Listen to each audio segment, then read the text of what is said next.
Korxonalarga darsga borganimda doim rahbarlar sotuvchilar ustidan nolishadi, ya'ni sharoit qilib bersam ham sotuv qilishmayapti, to'g'ri tushuntirsam ham sotuv qilishmayapti deyshadi. Doim sotuvda biz birinchi bo'lib urg'u beramiz miyaga. Maqsad qanaqa kichkina bo'lsa, xuddi shunaqa pulni ham topish kichkina raqamlarda bo'ladi. Doim biz o'ylashimiz kerak. Men topmoqchi bo'lgan, masalan, summa nimalarga men ketkazmoqchiman? Ya'ni agar uni ortig'i bilan topadigan bo'lsam, men uni nima qilardim? Asosan sotuvchilar ko'proq sotayotgan narxini aytadi rahbarga, lekin yo'qotayotgan narxi aytmaydi.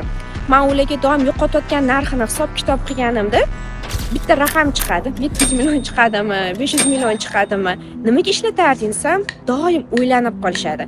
Faqat siz miyangizda o'sha raqamlarga ishlatadigan narsangiz bo'lmaguncha, siz sotuvni oshira olmaysiz.